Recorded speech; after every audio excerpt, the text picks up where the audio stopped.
कोई त्रिभुवन में जिसकी रक्षा नहीं कर सकता, उसकी रक्षा के लिए मां भवानी दुर्गा अपना भयानक रूप धारण करके महिषासुर आदि दैत्यों का मर्दन करती है। प्रभु है उस रूप में, दूसरा नहीं है। उनकी सामर्थ्य कितनी है? दुर्गा कोटि अमित अरिमर्दन। हरि की सामर्थ्य कैसी? अमित दुर्गाओं जैसी। 1 करोड़ अरब नहीं, अमित दुर्गाओं जैसी दुष्टों का मर्दन करने की सामर्थ्य। अमित था नहीं कि कितनी सामर्थ्य है। एक दुर्गा रूप में जब हरि प्रकाशित होते हैं तो त्रिभुवन में कोई सामने खड़ा होने वाला नहीं होता। मां भवानी जिस समय अपने स्वरूप में आती, किसी की ताकत नहीं है। ये शुंभ निशुंभ इतने बलवान दैत्य थे, त्रिभुवन में कोई इनका बाल बांका भी नहीं कर सकता था। स्मरण किया समस्त देवताओं ने तो भगवान से ही शक्ति का प्रादुर्भाव हुआ। इतना सुंदर रूप मां भगवती का। शुंभ निशुंभ के पार्षद घूमते रहते थे, उन्होंने देखा, जाके बताया कि आपके महल में जितनी सुंदरियां उसकी दासी बनने योग्य भी नहीं, ऐसी सुंदरी का हमने दर्शन किया। बोले मेरा जाके परिचय बताओ। बोले ऐसा नहीं लगता कि आपके परिचय बताने से केवल आ जाएंगे। तो उनका अगर ऐसा नहीं तो केश कर्षण निर्धूता गौरवा मां गरिष्यति, उसके गौरव को धूल में मिलाते हुए बाल पकड़कर घसीट कर हमारे पास लाओ। मार्कंडेय पुराण। उनके पार्षद गए और बताया हमारे मालिक शुंभ निशुंभ है, उनका आदेश है कि आप महल में चलो और आदर सहित, अगर आप ऐसा ना करती हैं तो मैं आपका निरादर करते हुए बाल पकड़कर घसीटते हुए ले जाऊंगा। देवी जी ने मुस्कुरा दिया और कहा अपने मालिक से कह दो जाकर के कि हम उसी की आज्ञा पालन करती है जो हम पर युद्ध में विजय प्राप्त कर ले। वो जाके बोले हाँ वो तो मतवाले, त्रिभुवन में कोई जोड़ ही नहीं था। आए और उद्दंडता पूर्वक वचन बोलने लगे। माता जी ने कहा बस तब तक बोल ले जब तक मैं मधु का पान कर रही हूं। बस ये पान करते ही तेरी जीवन लीला समाप्त हो जाएगी। ऐसा ही हुआ। जो ही पान करके सिंह पर सवार होकर गर्जना की, सारा का सारा अहंकार धूल दूषित हो गया, काट के फेंक दिया। ऐसी अनंत अमित दुर्गाओं जैसी सामर्थ्य हमारे प्रभु श्री हरि में, अमित दुर्गाओं जैसी, क्योंकि अनंत शक्तियों के स्वामी हैं। उनकी लीला में क्यों में हो? अरे वो जब करुणा करते हैं, अपनी महिमा से उतरते हैं, तो भक्त जब ऐसे कर देता है तो डरप जाते हैं। माधवदास बाबा ने कहा नहीं चलना तुम्हें ब्रज में, हम तुम्हारी कहां तक सेवा देखेंगे, तुम्हें बाल भोग राजभोग, बाबा जी हैं, कभी मिला कभी यहीं रहो। वो बाबा आपके बिना नहीं रह सकते। दोबारा बोल नहीं पाए जगन्नाथ। ये सुन करके हृदय बलिहार होता है। ओ ऐसे सामर्थ्यशाली प्रभु अपने भक्त के प्रेम प्रणय पर भी कितना डरते हैं। ये भक्त नाच पड़ता है। ये कुतर्क की, संशय की वृत्ति यहां प्रवेश नहीं करती।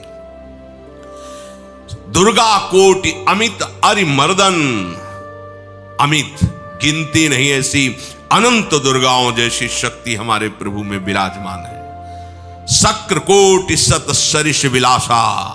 आहा, अरबों इंद्र जैसा विलास प्रभु में। अरबों, एक इंद्र त्रिभुवनपति है, अरबों इंद्र के समान प्रभु का ऐश्वर्य है। और नवशत कोटि अमित अवकाशा, जिस एक आकाश के लिए गरुड़ जी से कह रहे हैं कि मच्छर से लेके आप तक उड़ते हो पार पाए, बोले ऐसे अरबों आकाश के समान अवकाश है प्रभु में।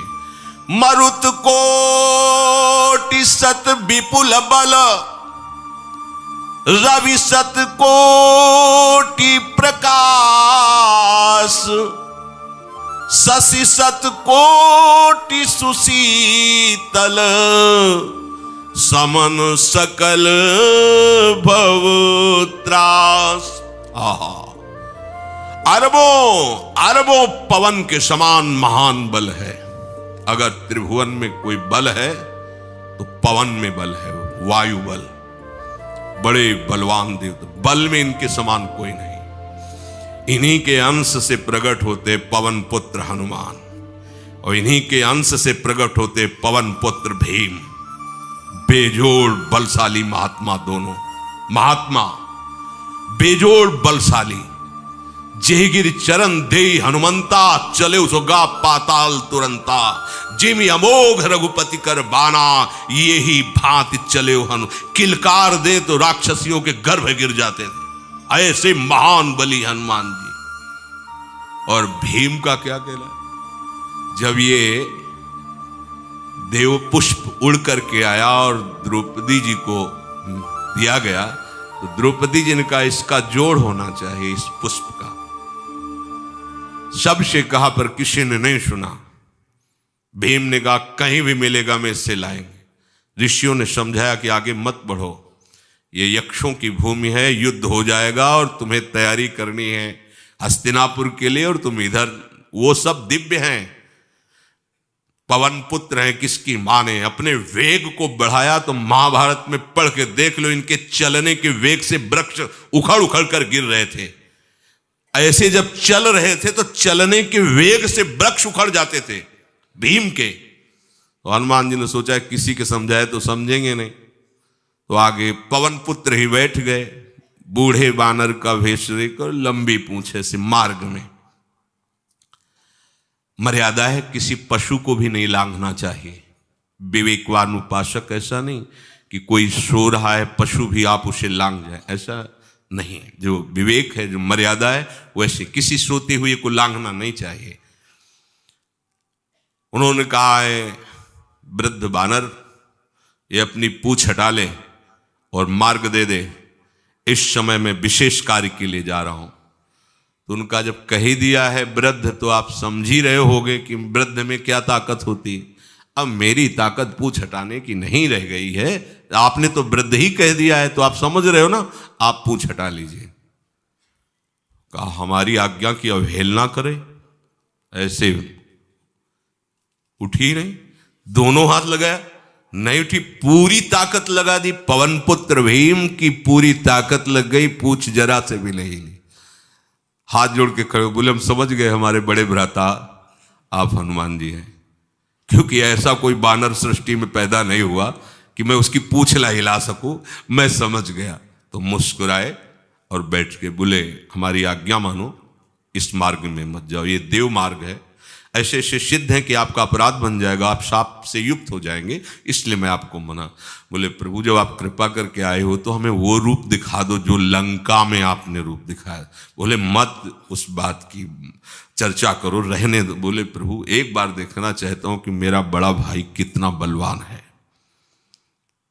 हनुमान जी ने कहा फिर देख लो। कनक भूधराकार शरीरा, समर भयंकर अति बल। कांप गए भीम जी, हाथ जोड़ बोले भैया नीचे। स्वर्णिम कांति, वो भयानक उनका रुद्र रूप, कांप गए भीम, कांप गए। वायु में अगर बल में देखा जाए तो सबसे ज्यादा वायु बलवान है।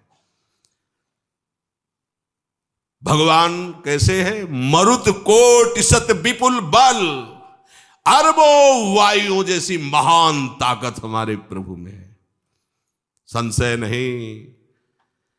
वो अगर छोटी सी कार्य के लिए सहयोग लेते हैं, ए उठवा दो, ऐसा कर, भक्तों के साथ वो विनोद करते, लीला करते हैं, नहीं उनमें बल कितना है।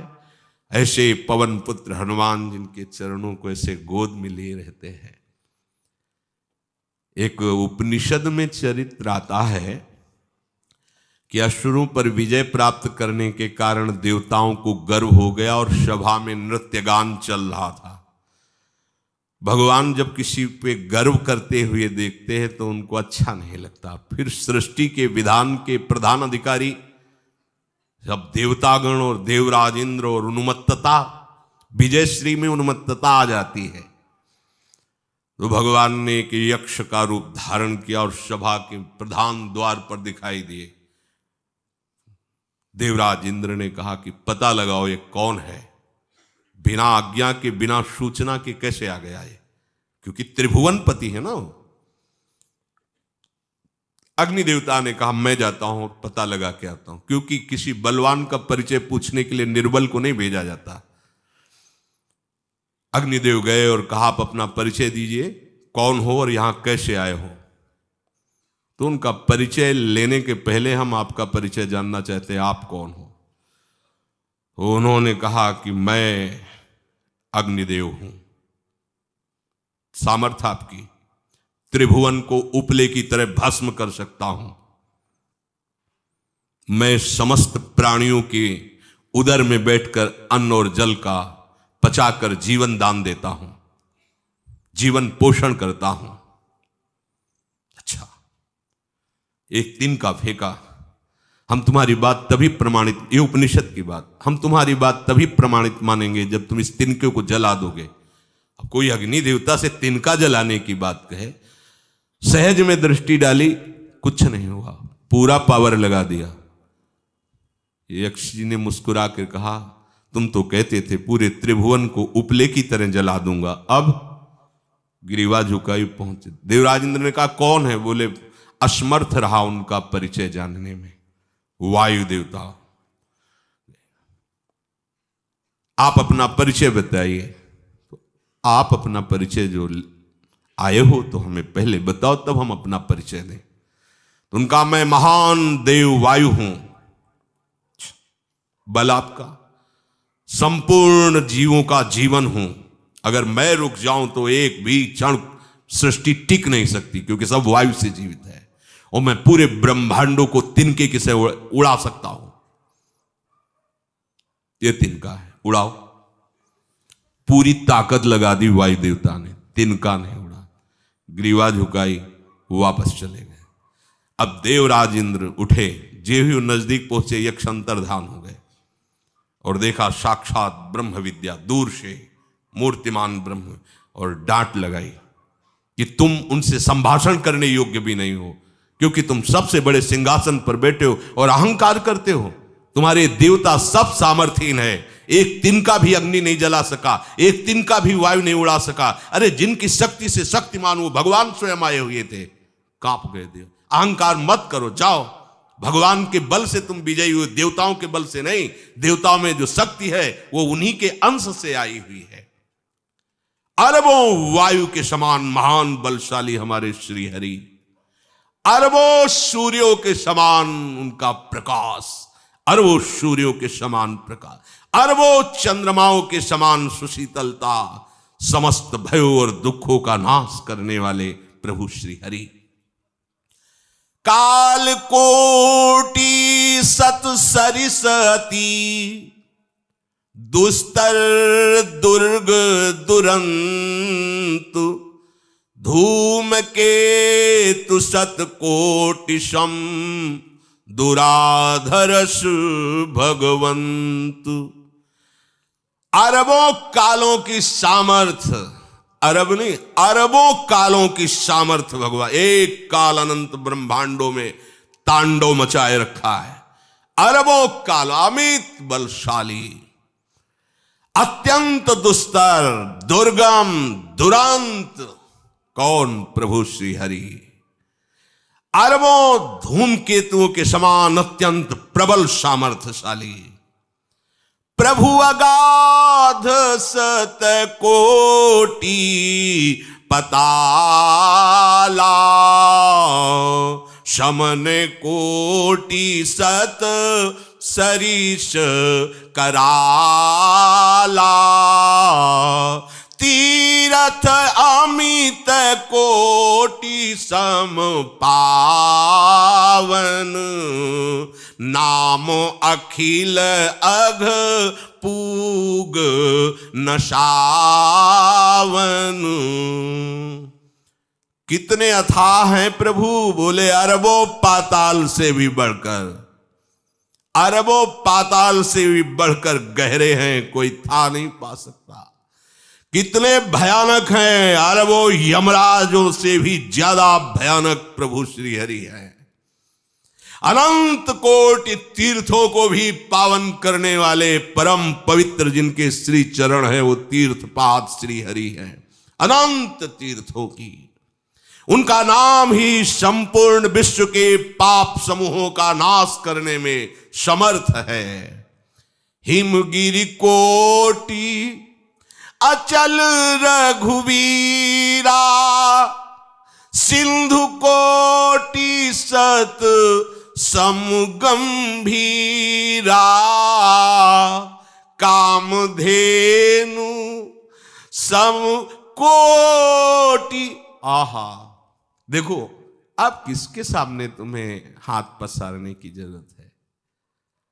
समझो, अगर अपने प्रभु को जान जाओगे, समझ जाओगे, तो फिर कहीं इधर उधर झांकने की जरूरत नहीं, किसी के सहयोग की जरूरत नहीं। कैसे प्रभु? ऐसे वो स्थिर हैं कि जैसे तूफान चल रहा और हिमालय का आश्रय ले लो तो डरने की जरूरत नहीं, कोई भी तूफान हिमालय को उखाड़ नहीं सकता। ऐसे ही कह रहे हैं, अरबों हिमालयों जैसी स्थिरता प्रभु श्री हरि में है। अरबों समुद्रों के समान गंभीर है, कामधेनु सत कोटि समाना,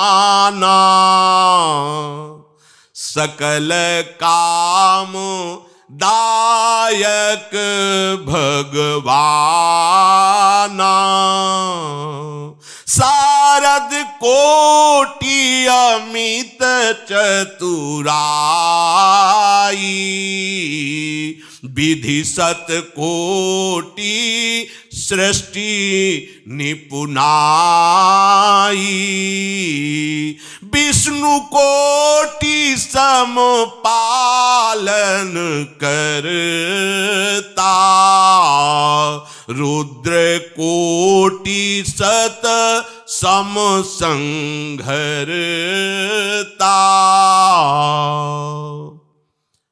अरबों कामधेनुओं के समान प्रभु श्री हरि हैं।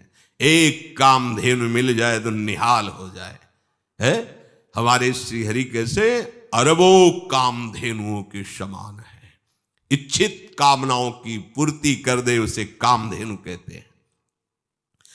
प्रभु में कितनी चतुरता है! अनंत कोटि सरस्वतियों की एक सरस्वती ब्रह्मांडों का संचालन करती है, बुद्धि के अधिष्ठात्र देवी हैं।